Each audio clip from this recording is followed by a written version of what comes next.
This series presents information based in part on theory and conjecture. The producer's purpose is to suggest some possible explanations, but not necessarily the only ones, to the mysteries we will examine.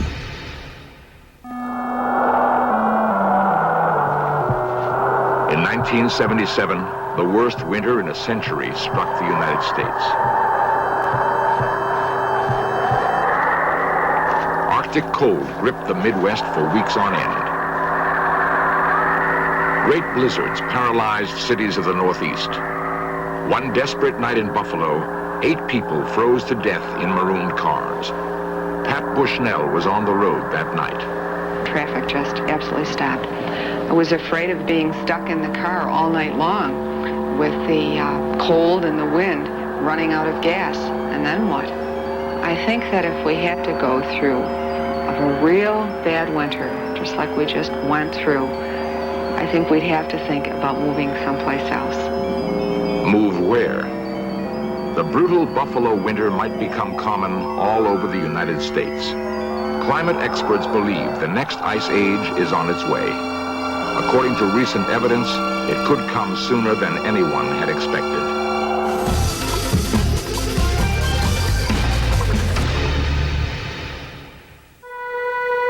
Of the 9 planets in our solar system, only Earth has conditions favorable to human life.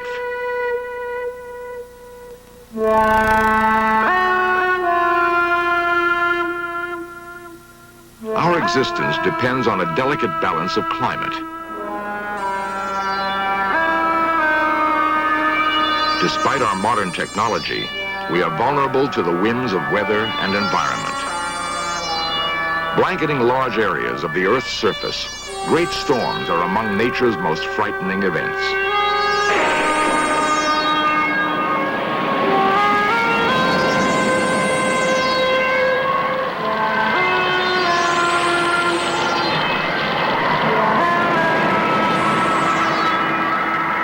Uncontrollable tempests make us aware how fragile life on our planet really is. The comfortable cycle of spring sowing, summer growth, and fall harvest is, in terms of long history, abnormal.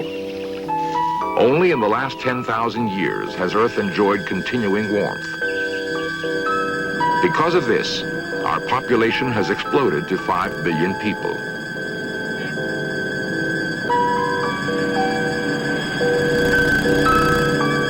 For most of the last million years, however, whole continents were buried by ice.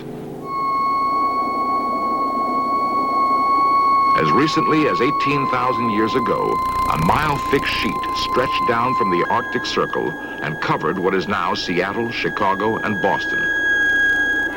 New York Harbor was choked with ice floes. Winters were cold and snowy down to the Gulf of Mexico.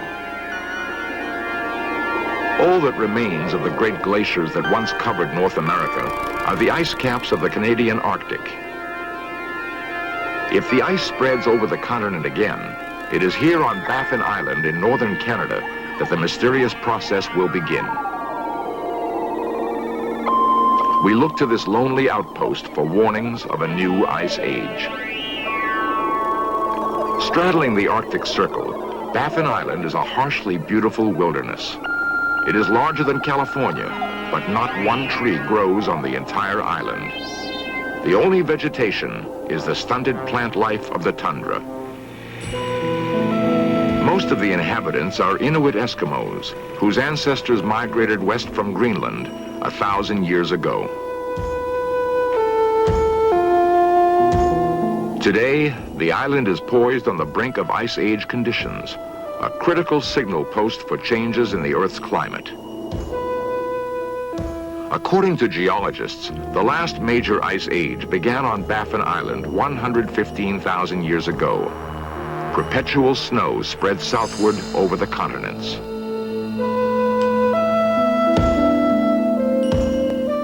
The weight of many years of snow compressed into ice. The ice grew thicker until it covered Canada, the northern United States, and Europe to a depth of 2 miles. For 100,000 years, the ice remained over large areas of the continents. Then, it retreated to the Arctic. And for the last 10,000 years, we have flourished in a warm interglacial period.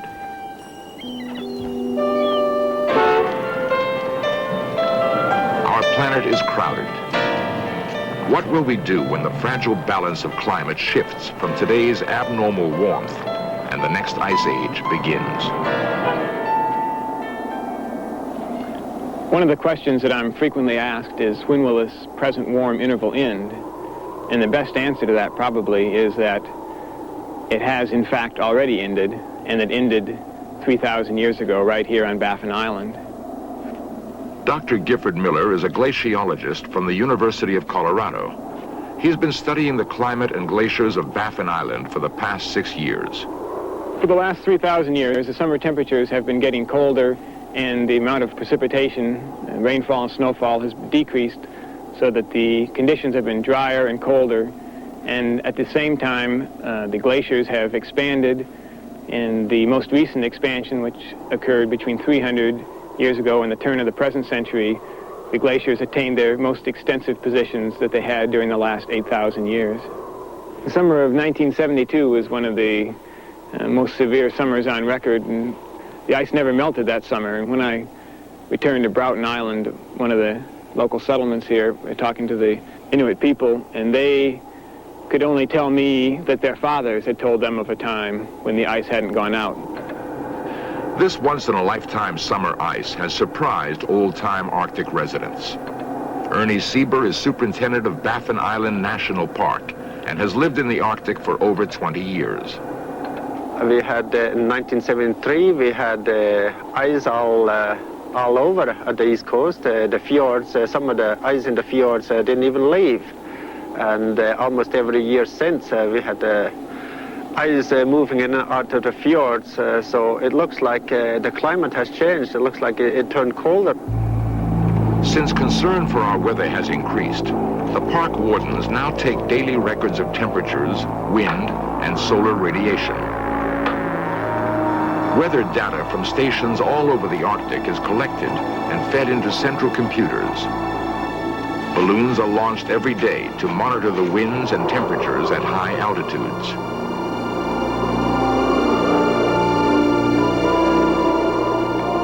The data shows that average temperatures in the Arctic have fallen dramatically over the last 30 years.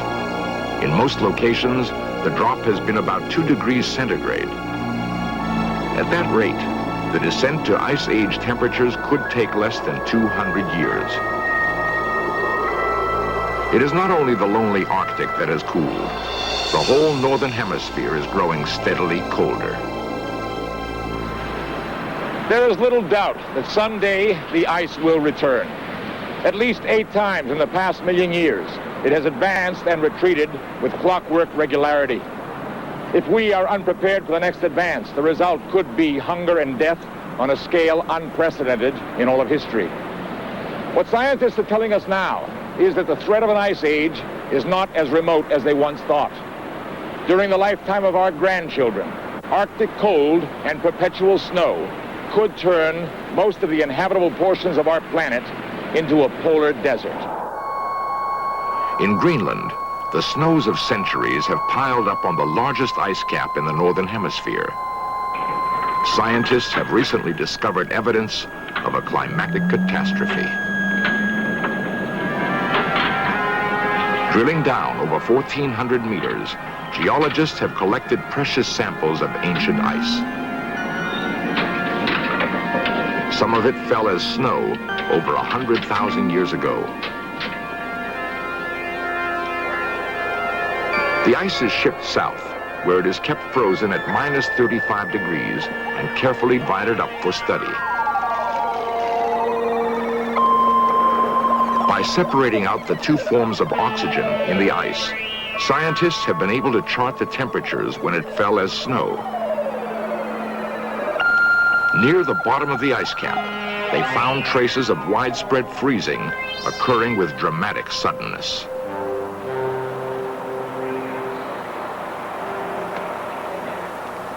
Dr. Chester Langway is chairman of the geology department at the State University of New York, Buffalo. We have evidence from the ice core studies that approximately 89,000 years ago, the global climate changed from one of greater warmth than today into one of glacial severity.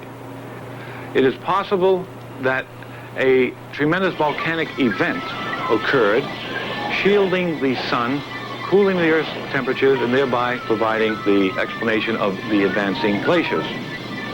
The significance of this catastrophic event is that within a 100-year period of time, that the glaciers could have re-advanced over the surface of the Earth. It is possible that we may enter into such a cold climate almost instantaneously in the very near future. If the climate does suddenly cool, will we survive the change? 18,000 years ago, Manhattan Island was buried under a mile of ice. Where the Hudson River flows today, there was a huge glacier. Pack ice filled the ocean off Long Island. We're only beginning to understand the cyclic history of the ice, but evidence is mounting that another ice age is due. The most persuasive data comes from beneath the sea. The research ship Vima sails the world's oceans, taking samples of sediments deposited long ago. A crew of scientists rig a long cylinder and drop it vertically to the ocean floor.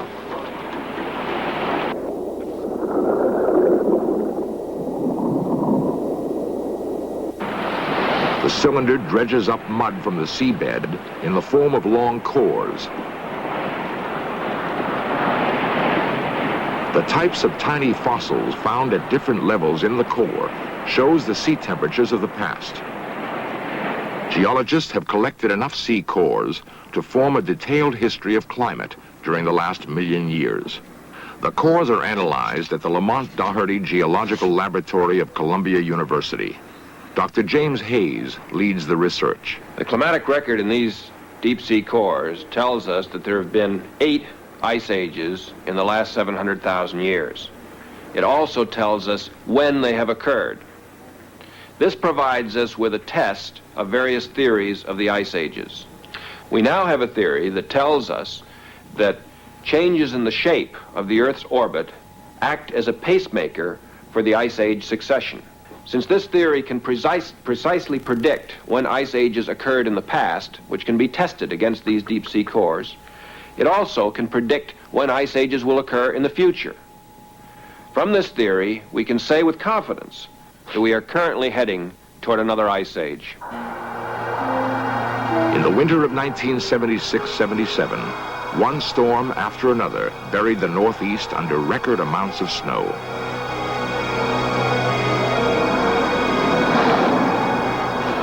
Months of brutal cold made much of the nation seem like the Arctic. In Chicago, temperatures hovered at 19 degrees below zero. Dayton, 21 degrees below zero. Cincinnati, 25 degrees below zero. Of all the hard-hit places, Buffalo, New York provides the best lesson. That unfortunate city had 44 consecutive days of snow. The first sudden blizzard paralyzed traffic. Thousands were forced to abandon their cars and seek refuge from the storm. Some who didn't were found frozen. As the storms continued, the resources of government were strained. Snowplows had to be flown in by the Air Force. Even the National Guard couldn't keep up with the unrelenting snow.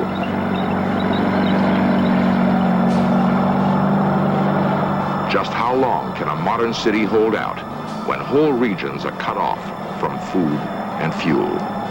When the weather turns on us again, how thin is the margin between life and death?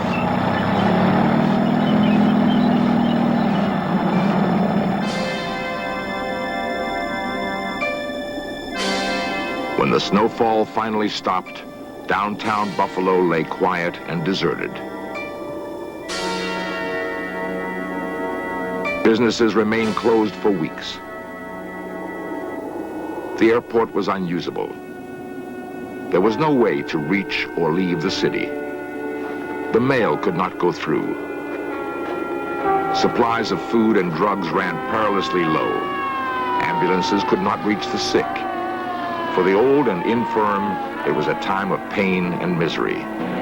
Suppliers of natural gas had to put emergency plans into effect, cutting off thousands of users.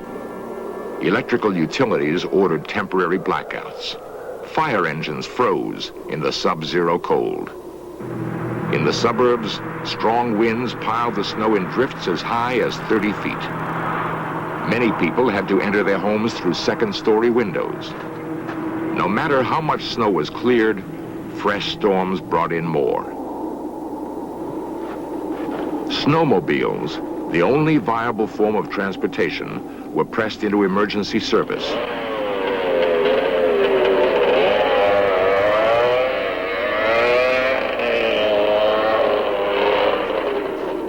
Pat Bushnell remembers how the Buffalo storm began. It was terrible. It was the worst winter that we have ever had around here. When I left work, knowing it was bad, but still thinking I could get home, gone maybe 3 miles from work and realized that the roads were closed at that point. You couldn't walk. The wind coming right off the lake at that point, it's right in downtown Buffalo, was so brutal that you just couldn't walk. So I sat for a while, just sat and waited in the car, and finally, realized that it was hopeless. The thought of freezing to death, that's kind of frightening. My worst fear at that point was the children. I was worried sick about them. They were in the house alone. That was the biggest worry. To go through that every year just wouldn't be worth the fight. And it's a fight. It's a real fight. 500,000 workers in the United States were laid off because of fuel shortages. Hundreds died of illness made worse by the cold. Had the storms continued much longer, millions would have been in jeopardy for lack of food and fuel. The experience of 1977 leads us to imagine the disaster the future might bring. In the descent to an ice age, one severe winter would follow another. Eventually, the snows of Buffalo would never melt. Increased demand for heating fuel would trigger an energy crisis beyond anything we can imagine. Winters in Dallas and Atlanta would grow cold and icy. Snows would blanket Southern California and northern Florida. The people of Mississippi and Alabama would have to contend with old-fashioned New England winters.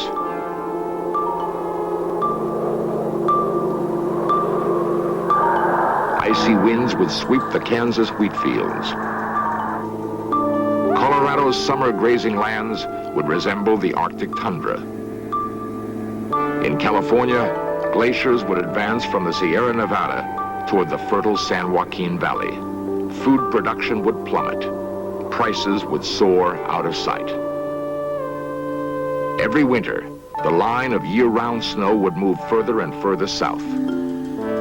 If the catastrophic event of 89,000 years ago repeats itself, the ice could return within a single lifetime. If an ice age is coming, what can we do to stop it? Nuclear energy might be used to loosen polar ice caps. Sea ice could be melted by covering it with black soot to increase the absorption of sunlight. Dr. Stephen Schneider is a climatologist from the National Center for Atmospheric Research. Can we do these things? Yes. But will they make things better? I'm not sure. We can't predict with any certainty what's happening to our own climatic future. How can we come along and intervene then in that ignorance? You could melt the ice caps. What would that do to the coastal cities? The cure could be worse than disease. Would that be better or worse than the risk of an ice age? If the polar ice melted completely, sea level would rise 180 feet. New Orleans, San Francisco, and New York would be submerged. Clearly, one of the future's great problems will be to survive the next ice age.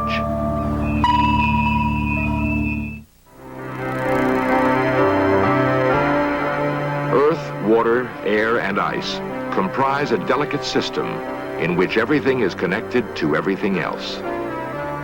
It's the interaction between people and climate that worry me the most, because with everyone jammed in countries, locked in national boundaries, a change in climate means a redistribution of where the rain is, where the growing seasons are.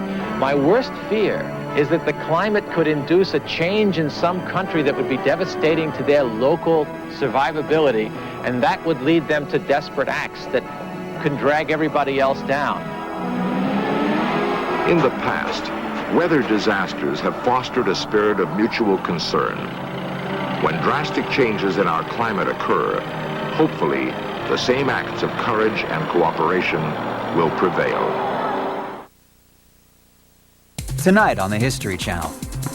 Okay, a ship vanishes into thin air and then reappears somewhere else. You gotta be kidding me, right? Well, that's exactly what some say happened in the fall of 1943. The true story of the Philadelphia experiment on Incredible But True. Tonight at 8 on the History Channel.